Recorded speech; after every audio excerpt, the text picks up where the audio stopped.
Look at her freaking 4.0. Oh, wrong side. Look at her freaking 4.0. Bro, guys, she dropped her 4.0 from like literally like 2 feet, and the spoiler broke off. Now, this isn't like a knock at Ruroc or anything. I think, you know, just about any helmet with a plastic spoiler like this, and it landing literally, I mean, you can see the impact. It landed literally directly onto the spoiler. But yeah, she broke her 4.0. You know how bad that hurt my soul watching this thing crash down to the ground? It was awful. But that's not what today's video is about. Today's video is a review on the R7 now that I've had it for... Ew, that's a bell. Ugh, get out of here, bell.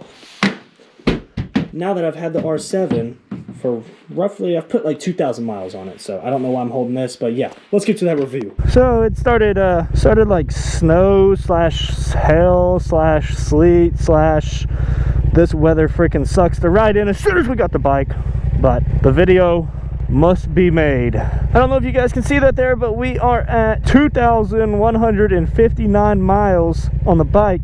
So in celebration of hitting 2,000 miles, I figured it would be a good idea to make another review of it. The first reviews that I had, it was brand new. I really hadn't got any chance of riding on it. Now that, you know, I've broken it in a little bit and I've learned a few things myself on the bike, I think this is a good time to do a review. Now, as I just mentioned, the conditions absolutely suck out here. But yeah, I don't like missing uploads, and I'm not gonna let this crap make me miss an upload. All I've really got to do is just be cautious. The road's gonna be slick. Don't do anything crazy. Absolutely no wheelies. No matter the temptation we get, we cannot be doing wheelies today. The last video that I made and published was that R7 versus R7, the wheelies, where we were riding wheelies. Yeah, that day it was 68, 69 out.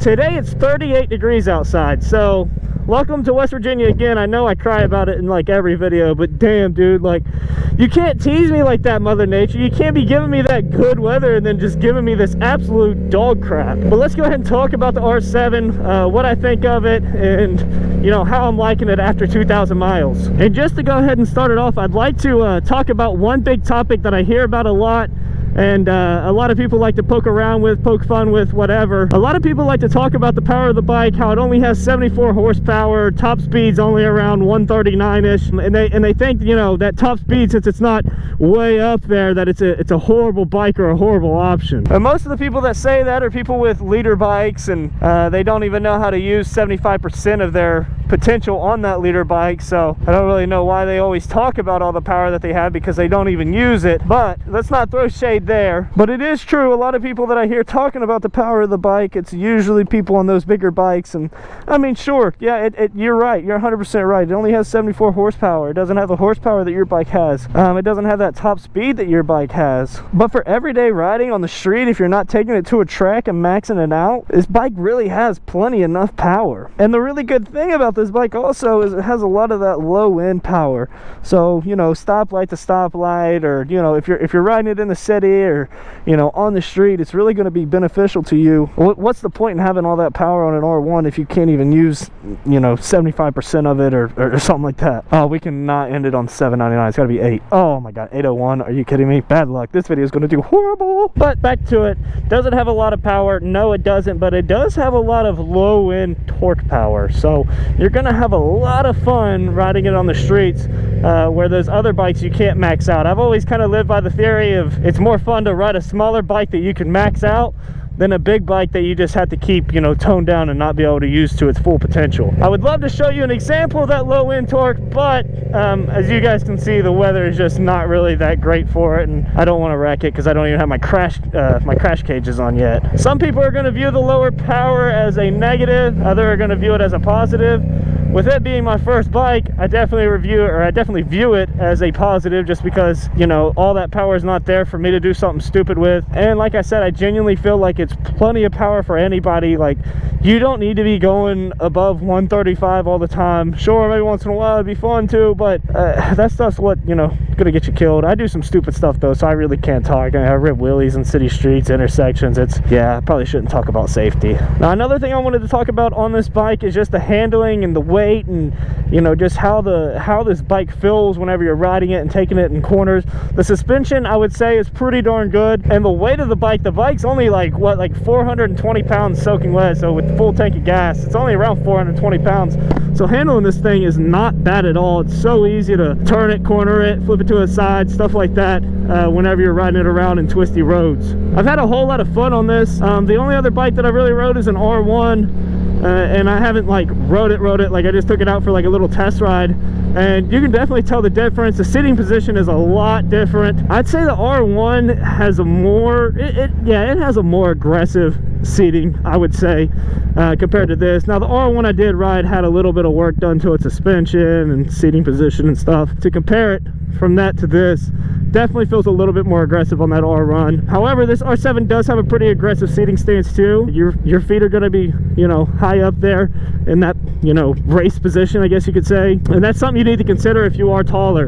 I'm 6'4". I didn't really consider it whenever I got the bike. I didn't think about seating position or anything like that, and I do find myself at times getting pretty uncomfortable, especially on these long rides that I go out with buddies. That position does get to you after a while. Fortunately though, there are things that you can do to change the seating position, rear set, stuff like that. I think as I've progressed and grown as a rider, the seating has gotten a little bit more comfortable because I've kind of learned how to position myself on a bike, and that, I mean, that can help an absolute ton. If you're sitting on a bike wrong, you're gonna have a lot of pains. Some things that I still need to do to it to make it a little bit more comfortable: I need to adjust the clutch, the brake. Whenever I'm riding, I kind of gotta twist the throttle a little bit to get to that brake.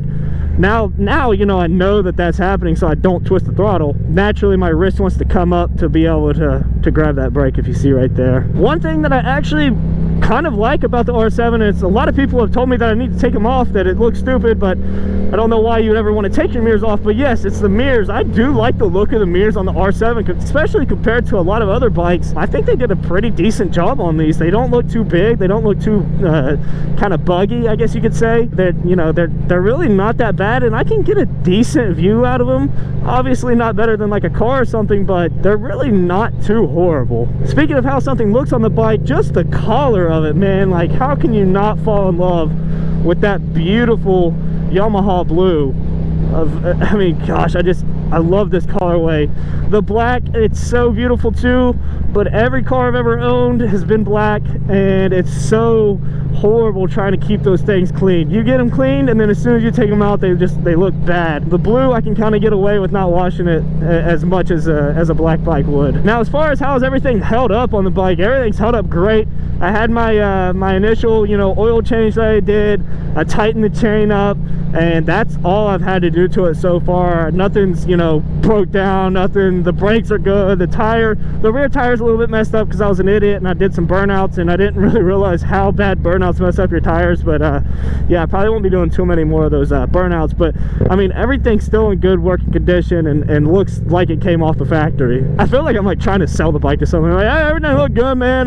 Ridden very easily, not ridden hard, nothing like that. But no, truly, like, everything's still in perfect working condition. Now, one thing I absolutely hated about this R7, and it's a stock thing, is the exhaust that they put on it. Oh my god, the exhaust that they have on this out of the factory, it's like, oh, it's so terrible. I don't even know what you can compare it to. Worst sounding exhaust I've ever heard. And a lot of people are like, yeah, we love that unique sound. No, that sounds horrible. It sounds like a cheap four-wheeler or something. As many of you guys know that follow the channel, I switched out that exhaust, put on a Yoshimura, and it sounds much better. Now, with it being that inline engine, it's not gonna have the same sound as, like, I don't know how to explain it. Like, whenever I think of a sport bike like this, I have that exhaust sound in my head, that, like, that higher pitch, you know, scream. And it's not going to have that. It's going to be, you know, more on the lower grunty end, but it still sounds pretty freaking gnarly if you ask me, especially on flybys. Oh man, this bike sounds insane on flybys. If you're into wheelies, if you're into stunt riding, as far as that goes, this thing is super easy to pop up into a wheelie. I rode it for maybe like 3 weeks, and I was, you know, like I said, this is my first street bike, so I rode it for maybe like 3 weeks, and I was already popping wheelies on this thing. Not hard at all to do, and that low end torque just like really really helps you out with getting that thing up. You'll be popping nooners on this thing in no time. Now, who do I think should get this bike? Honestly, I think this is a pretty universal bike.